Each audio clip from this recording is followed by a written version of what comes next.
After a transfer ban last summer and with a bit of money in the bank, Chelsea have decided to splash the cash. Along with one confirmed transfer and a whole host of rumours, today I'll be looking at how Frank Lampard's side could potentially line up for the 2021 season. So first off, and a new man in between the sticks. Now, this is just a rumour at the time of recording, but it looks like Andre Onana will definitely be leaving Ajax, and what better place to go than Chelsea? There have long been rumours that Kepa is not happy at the club, and well, the club isn't really happy with Kepa. Of course, they paid a hell of a lot of money for him, and there's no way they're going to have someone who's that expensive sit on the bench. So if they get rid of Kepa, they could definitely bring in Onana for quite a small fee. Alongside this is also Willy Caballero, but I think the Cameroonian goalkeeper's definitely got a bright future ahead of him, and a move to Chelsea would definitely be a good one. Moving into the right back spot, and even though Cesar Azpilicueta is a club legend, he is the club captain. He's played so many games for Chelsea and won absolutely everything.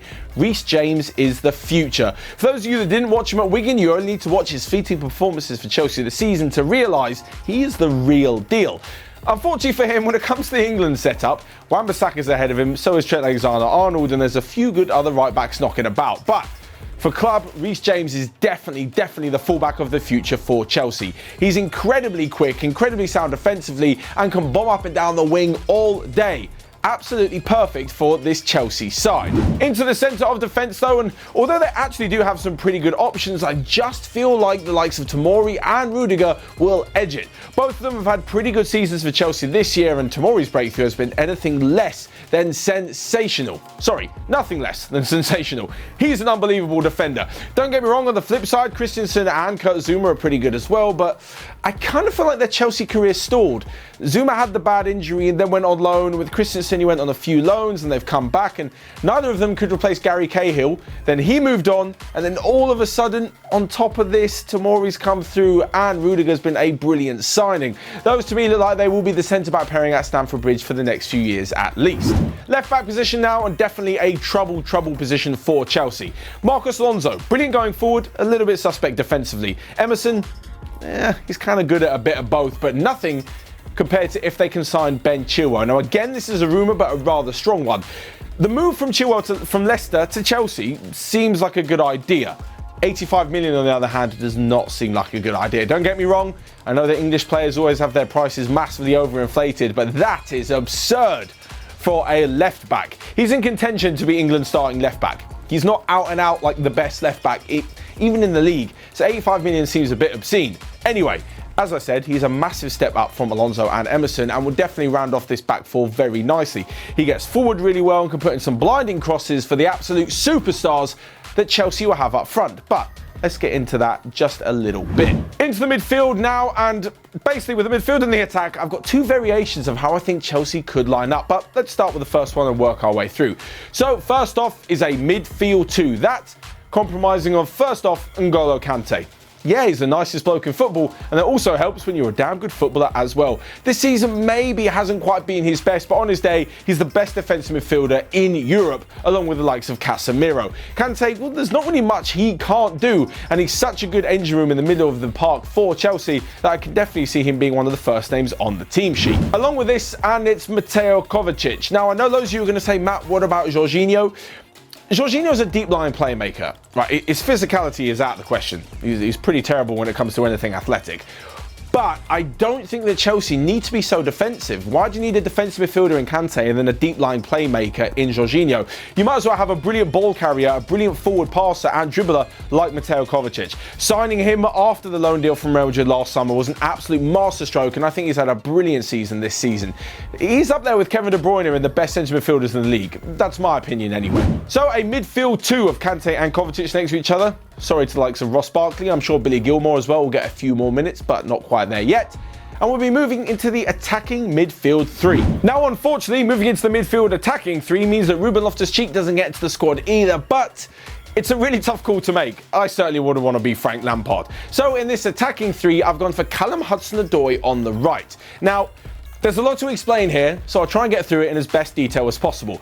Hudson-Odoi is a brilliant prospect. Yes, he hasn't necessarily, obviously because of injury, had the most amount of games to show his talent. But the fact that Bayern Munich were after him for so long, and the fact that Chelsea put faith in an 18-year-old by giving him 100k a week, shows you just how highly they rate him. With Frank Lampard promoting youngsters and giving young English players a chance, Hudson-Odoi fits the bill perfectly. Moving into the centre, and Hakim Ziyech can play on the right-hand side and also in the number 10 role as well. He's unbelievably creative. You only have to look at his performances at Ajax and in the Champions League to see that he is an assist and goal machine.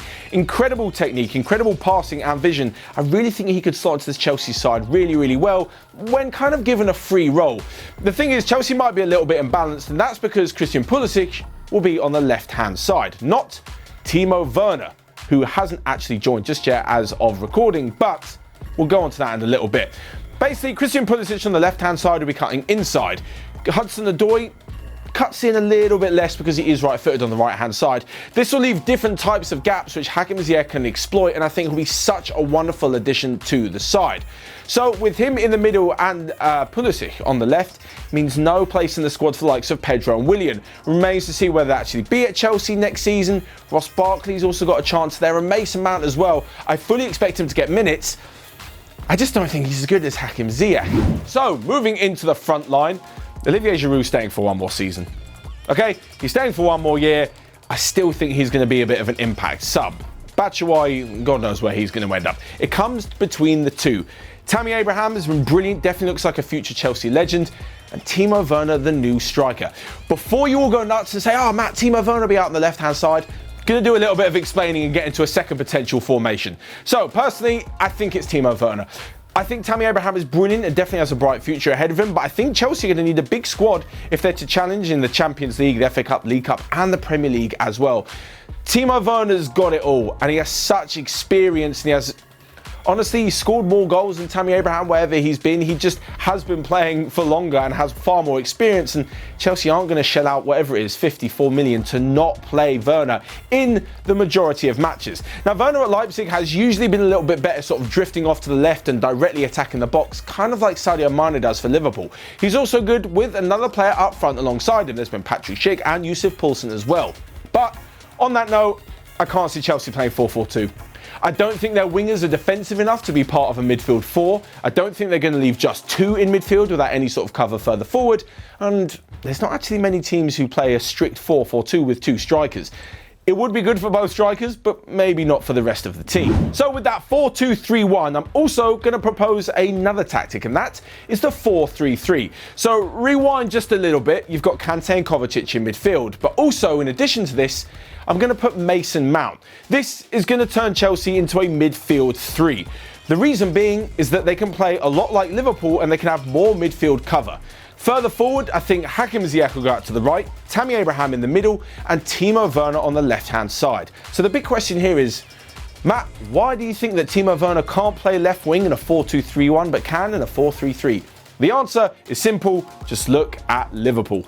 Liverpool do not play with a number 10, they play with an attacking three. Firmino drops a little bit deeper, and the likes of Mane and Salah really sprint into the box and attack it at the angle to the point where they end up in the box. That is what Timo Werner will do. The point being, if he does that in a 4-2-3-1, suddenly Chelsea are left a bit open on the left-hand side where Werner was. They've got two midfielders who can cover it. One of them goes across and suddenly they're left a bit empty in central midfield. The way that Liverpool do it, and I think Chelsea should do it, is by having three. If Sadio Mane, for example, makes a run, the ball doesn't come, Liverpool are left a bit exposed. Fabinho's holding it down in central midfield, like I think Kante would. Gini Wijnaldum can go out to the left and cover the position, just like someone like Mason Mount or Ross Barkley could. Then in the middle, Henderson's there, and like in this team, Kovacic would be as well.